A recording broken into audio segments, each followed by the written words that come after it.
noches. Hola. Estoy demasiado emocionada de estar acá. Muchísimas gracias por la invitación. Necesito que se pongan cómodos porque mi presentación está bastante jugosa y pongan muchísima atención. Entonces, mucho gusto. Yo soy Alejandra Ramírez, más conocida como Alejandra Travels, y voy a llevarlos a una línea de tiempo de diferentes situaciones que han marcado mi vida. Intenté resumir lo que más podía. Vamos a hablar sobre enfrentamientos y obstáculos, turismo consciente y nomadismo con propósito. Entonces, para empezar esta línea de tiempo, ¿quién es Alejandra Ramírez? Yo tengo un lema de vida que es: la vida es ya. Me considero una loca consciente con propósito y a través de estos últimos 15 años he logrado hacer bastantes cosas que el día de hoy quiero compartirles. He logrado viajar por todo el mundo y la historia comienza en 1900. Esta primera parte, que es enfrentando obstáculos, lo bueno, lo malo, lo difícil, las enseñanzas y las historias que tengo por contar. Nací en Ibagué, Tolima, en 1990 con una familia espectacular. Crecí en el campo, orgullosamente montañera. Crecí con un papá que me inculcó muchísimo el trabajo, el ahorro y que uno tiene que ganarse la papita. Entonces, desde chiquita me promovió a empezar a trabajar con él vendiendo pollos. Él es el agricultor. Y tuve una infancia en la montaña, en la finca, como pueden ver, siempre descalza, con chivos, perros, gatos, con lo que fuera a la mano. A mis 17 años, en el 2007, decidí irme para Australia. ¿A qué? Hacer un intercambio un intercambio para hablar inglés, para aprender inglés. Y la idea inicialmente era estar solamente por 6 meses. A los 3 meses llamé a mi papá y le dije: no, pa, yo de aquí no me voy, me quiero quedar, amo este país. Me acuerdo que mi papá me colgó el teléfono y me dijo: ¿por qué? O sea, después de 2 horas me contestó y me dijo: yo te apoyo, pero ¿por qué? Y yo le decía: me quiero quedar porque en Australia no hay etiquetas. Yo simplemente soy Alejandra. No es Alejandra la hija de, que vive en tal sitio, que trabaja en tal lugar o que va a tal universidad. Y el hecho de simplemente ser Alejandra en un país y que la gente te quisiera por lo que tú eres, no por lo que tú tienes, ya para mí fue como un motivo suficiente para quedarme. Entonces, ¿qué pasó? Estudié diseño gráfico, diseño de producto y trabajé durante esos 3 años universitarios de lo que fuera, porque el inmigrante que se respete trabaja de lo que fuera. Entonces, meserié, trabajé de cleaner, trabajé en bars, alcancé a tener 4 o 5 trabajos. ¿Con qué objetivo? Viajar. Viajar era mi obsesión. A mis 20 años ya había ahorrado suficiente, había viajado también, y tenía un propósito de darme 9 meses sabáticos como mochilera, voluntariar por el mundo y, bueno, con un presupuesto bien bajo de $30 el día, $50 el día. Dentro de mis viajes logré hacer esos primeros 3 años, 3 continentes y 15 países mochileando. Pero mi siguiente aventura era irme a Kenia. La idea era hacer un voluntariado en África, en diferentes comunidades indígenas, y tenía diferentes trabajos. Mi primer trabajo era un orfanato donde habían 500 niños con SIDA. Mi trabajo era la de todera, literal, cocinar, lavar ropa, servirles, ayudarlos. También daba clases de inglés, clases de arte, y empecé a trabajar en el área médica haciendo test de SIDA también. Aquí hay unas imágenes de los niños en el orfanato. Kenia para mí tuvo muchos aprendizajes y uno de ellos fue estar muy cerca de la muerte. Desafortunadamente, Kenia estaba en ese momento en un conflicto político muy, muy grande y en 2 ocasiones casi me matan. La primera vez con un machete, el cual llamé a mi papá y conté lo que me pasó, atacada, llorando, y su respuesta fue: te devuelves ya para Colombia como buen papá. Y mi respuesta es: no, todavía me queda 1 mes y medio, aquí sigo, me voy a ir a otra ciudad. Y el último día en Kenia tuve otro conflicto con 6 hombres con metralletas, donde nos robaron a mí y a todos mis amigos. Aún así, a mis 19 yo quería insistir en estar en ese país. La experiencia fue increíble, estuve en diferentes comunidades indígenas, terminé patrocinando una niña muy linda que se llama Clara, que es la que alcanzan a ver ahí en la esquina. Este era el sitio donde yo vivía, que es el basurero municipal de Kenia, y parte del trabajo era ayudar a las comunidades y a los niños a intentar que hablaran inglés y que tuvieran una mejor educación. Bueno, después de Kenia, estando en Kenia, recibí la mejor noticia. Resulta que en Australia, para poder tener mi residencia temporal como diseñadora gráfica, tenía que trabajar. Me llegó una carta donde dijeron, te vamos a dar la visa temporal, pero tienes que venir a Australia, trabajar durante un año como diseñadora gráfica. Y yo dije, listo, perfecto, me devuelvo. Me devolví a Australia y empecé a trabajar como diseñadora gráfica. Faltando 2 meses para completar el tiempo que tenía para mi residencia, llegó una carta de inmigración y me dijeron, no, lo lamentamos, ya no vamos a darle más visas a ningún diseñador gráfico, tienes 28 días para irte del país. Después de casi 4 años y medio en el país de haber invertido en una carrera, me echaron. ¿Qué tuve que hacer? Me fui para Hong Kong. La respuesta de mi familia una vez más es te devuelves para Colombia. Y yo no puedo irme para Colombia, es mi primer problema de adulta y tengo que enfrentarlo y ver cómo soluciono. Me fui para Hong Kong, a sorpresa mía, en el aeropuerto me pararon y me tuvieron 7 horas retenida. Me quitaron todo, me esculcaron si tenía drogas. Resulta que una isla muy chiquita que se llama Macao, y esa isla tiene tráfico de prostitutas colombianas, es muy popular. Yo me fui con una mochila de 18 kilos, no tenía ningún ticket de regreso porque me habían acabado de echar de Australia, entonces era el perfil perfecto para que no me dejaran pasar. Afortunadamente pude mostrar que había ido a la universidad, que tenía trabajo y luego me dejaron ingresar. Invertí todo mi dinero en volver a Australia y volví a Australia con una nueva visa de estudiante y con $200 en la cuenta. ¿Qué opciones tenía de estar en Australia? 3. Estudiar una carrera que ellos quisieran, de pronto tener una visa de patrocinio o casarme, lo cual no lo iba a hacer. Entonces, ¿yo qué opté? Decidí crear mi propia empresa, una empresa que se llama Maverick Studio, y dije, bueno, mi futuro depende solamente de mí. Así que empecé a trabajar en esta empresa que era diseño gráfico, de fotografía y bueno, todo lo digital. También quería enfocarme en volver a mis raíces. Ya llevaba 5 años o 6 años lejos y curiosamente empezó aquí en Riohacha, donde decidí empezar a vender mochilas, guayú y chinchorros. Vine y estuve con varias comunidades. Mi familia me acompañó y me llevaba cajas a Australia para luego vender las mochilas en los mercados. Lo que llaman en Colombia el rebusque, ¿no? Uno tiene que buscar por todos lados para ver cómo hacer que la empresa funcionara, porque mi vida dependía de esta empresa. Después de estar 3 años en la empresa, volví acá a conocer la comunidad de nuevo, traje a mi familia y fue una experiencia increíble. La empresa en sí y estos viajes generaron una sed de cambio. Fue cuando dije, ok, no solamente me gusta viajar por viajar, a mí me gusta viajar con propósito y con sentido. Hice diferentes voluntariados en Nepal, allá también trabajé en un orfanato y en una escuela. Y al final de mi aventura decidí escalar una montaña por 14 días que se llama el Annapurna Trek.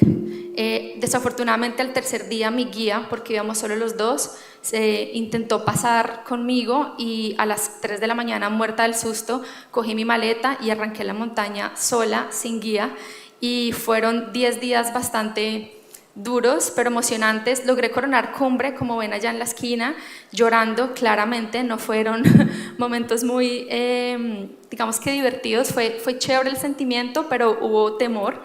Y esta fue una enseñanza muy grande para mí, de que una vez más no podía depender en alguien y que yo tenía todo en mí, la capacidad para cumplir cualquier montaña que se me atravesara.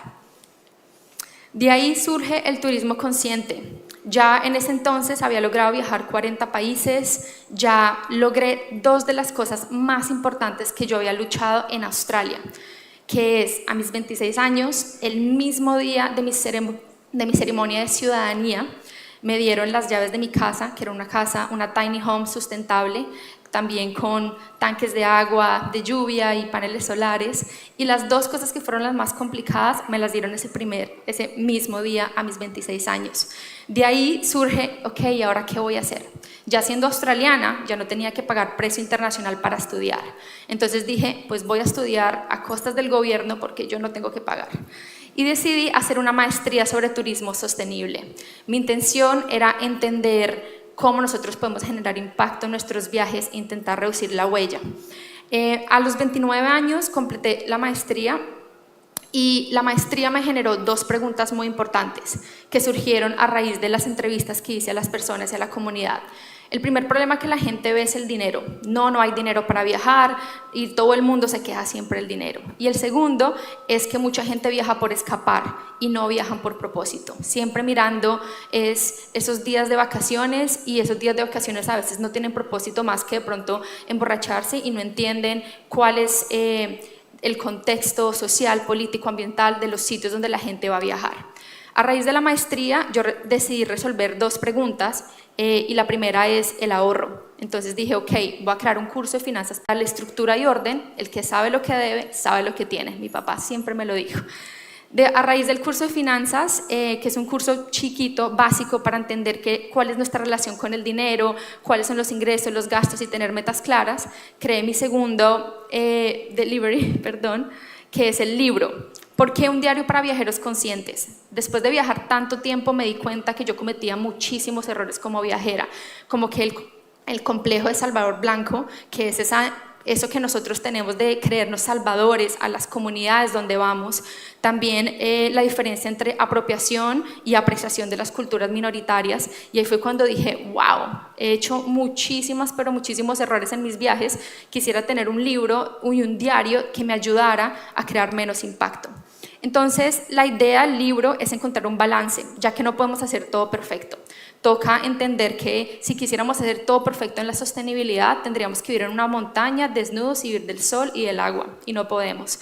Entonces dije, ok, ¿cómo entender y cómo balancear las tres ramas de la sostenibilidad? La parte sociocultural, ambiental y también la parte económica. Y este libro ayuda sobre todo a educarnos en las comunidades a donde vamos a ir. Entonces está una parte del antes, que es investigar, entender, educarnos; durante, empatizar, adaptación; y el después, que es valorar, recordar y soñar. A raíz de esta exhibición de fotografía y mi maestría, el libro y el curso de finanzas, logré una beca para mi doctorado. El doctorado sobre nomadismo digital. A mis 30 años dije, ya no más, voy a renunciar. Lo tenía todo lo que algún día había soñado en Australia. Tenía mi casa sostenible, un trabajo, llevaba 9 años como profesora en la Universidad de Griffith dando clases de diseño gráfico. Tenía también una pareja, una relación de 3 años, y dije, no, voy a dejar todo y voy a renunciar a mi vida académica para hacer un doctorado y entender cómo funciona este mundo. El doctorado involucraba convertirme yo misma en una nómada, así que me compré una van que se llama Mostaza, totalmente desocupada. Yo la construí con mis propias manos y fue bastante complejo porque no tenía ni idea de plomería, de electricidad, de carpintería. Fue un proceso difícil, no fue fácil, lloré un montón, investigué también un montón. Y fue un proceso que me lo disfruté. Después de 3 meses y medio de muchísimo trabajo, así queda mi van. Se llama Mostaza, como ya les conté, y es mi hogar. En ella tengo absolutamente todo lo que necesito, hasta el punto que tuve que reducir mi vida a lo mínimo, a lo que realmente me importa. Solamente mis cosas favoritas, solamente lo que amo, y crearla de una forma que me diera confort en todos los horarios del día, para trabajar, para dormir, para descansar si quería. El doctorado está basado en 2 casos. Uno que es una autoetnografía, que es mi propio caso de estudio, donde yo me convertí en una nómada y llevo 3 años y medio en ese proceso, y otra donde son investigaciones a 20 nómadas más. Descubrí que hay muchos tipos de nómadas, están los trabajadores remotos, los freelancers, los emprendedores, y me di cuenta que el mundo en sí, después de la pandemia, obligó a muchísimos a ver esto como una opción de vida para tener un balance entre trabajar y también tener una buena calidad de vida. A raíz del doctorado empecé a llamar mucho la atención en todo el mundo, en Australia, en España, en Colombia, y empezaban mucho a hacer entrevistas, y una de las cosas que más me interesó es la connotación de una mujer viviendo sola en una van. Y yo decía, bueno, ¿y si es un hombre, algo cambia? Pero no, creo que sobre todo en Latinoamérica el hecho de ser una mujer viajando sola llama mucho la atención por el tema de los miedos, de la seguridad, de que si sabemos de mecánica, de que si podemos también solucionar nuestras cosas sola, y mi respuesta siempre fue sí, tenemos la capacidad. Las redes sociales me han dado muchísima visibilidad, y los viajes también. Y he logrado llegar a muchísimas personas a través de mis viajes y a través de los sitios donde he recorrido. Y hay una frase que me dicen mucho que es influencer. Y yo digo, sí, soy una influencer porque tengo un público, una comunidad. Pero siento que todas las personas, desde que impactemos a una sola persona, ya estamos influyendo en sus vidas. Lo más importante para mí en este proceso que he hecho como nómada, creadora de contenido y sobre todo al tema educacional, que es lo que a mí me gusta, es darme cuenta que existe una responsabilidad social tanto del consumidor como del creador. Esto viene por los dos lados. Entonces es muy importante y a mí me gusta mucho crear temas de conciencia, de educación, que no genere estrés y ansiedad a las personas, sino que los haga sentirse también un poco inclusivos en el proceso y demostrar que hay muchísimas oportunidades. Gracias a Dios, este camino me ha ayudado a empoderar todas mis diferentes versiones. Hace un año me fui a pasar Navidad Año Nuevo con caníbales en Papúa Nueva Guinea y estuve 3 semanas con ellos acampando y durmiendo en el piso. También puedo irme a un crucero lujoso, también puedo estar de pronto hoy haciendo una presentación y me gusta sentirme empoderada en todas las versiones y que también la comunidad, la gente vea que es posible ser todas nuestras versiones. A mitad de este año me gané un premio como categoría viajera global en los premios Ícono y para mí fue un honor porque siento que representa el que es posible ser viajeros globales, responsables y conscientes. También está al otro lado el nomadismo, que obviamente no todo es bueno y también hay cosas muy positivas. Entonces nos genera independencia, me ayudó muchísimo a mi intuición, a entender mi intuición, empoderamiento, un poder de adaptación impresionante porque yo no tengo ni idea qué voy a hacer mañana. Como nómada, digamos que mis días van surgiendo de a semanas más o menos. Una libertad impresionante, una vida más simple, conectar con mis raíces. También está el aspecto de la soledad, de tomar decisiones constantemente, la estabilidad emocional y financiera y bueno, algunos otros peligros, por así decirlo.